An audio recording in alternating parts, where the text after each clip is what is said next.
we're going to go through the 3-year-olds now for you guys. There's not that many of them. There's some of them, though.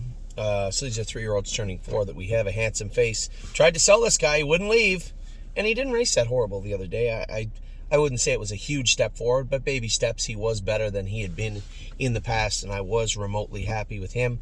Arches Rainbow, her first lifetime victory was the other day, 59. Wasn't a land speed record by any stretch in the imagination, but she raced pretty good.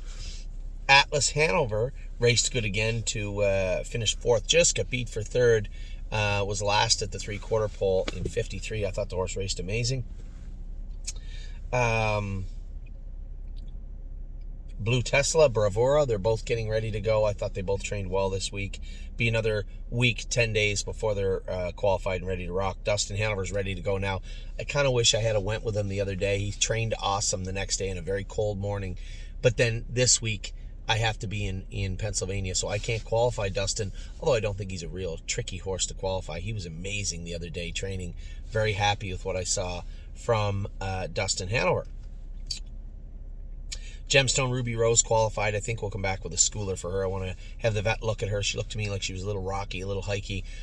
First off, she needs a gait and strap on the left. Secondly, what's causing that? Can we mitigate that? And how do we do that? These are questions that I want to answer this week before we actually put this filly in to go. Grace is in to go this week, but she's going to be a little short, coming off a little sickness, coming off a little tie-up. We expect her to be better this week, but we'll see. How the hell... he's in a stall right now. We're going to have to start walking him. He's feeling good. My God, he's a tough bugger. He just feels great all the time, this horse.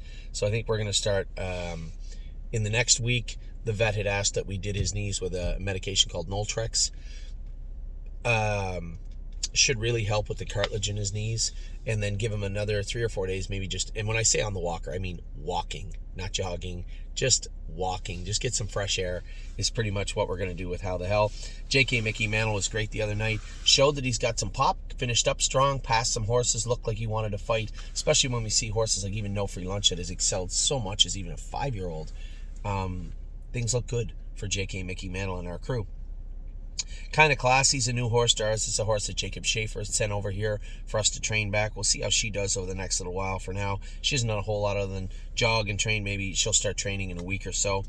She'll start training in a week or so. Looks like Money has been very, very good training from what I've been told. I can't wait to see this horse race tomorrow night. Matt's MVP. We're going to get Matt back to Ontario. As I said when he get over here, he's not a half-mile track horse. And the other night was not really a good night for him. The vet looked at him after. He said he was fine. Little heel scratch that might have been bothering him. Slightly elevated AST, but nothing to really show why he raced poor. But he's doing all he can do. So we're going to get him to a place where he can excel, and that'll be back to Mohawk.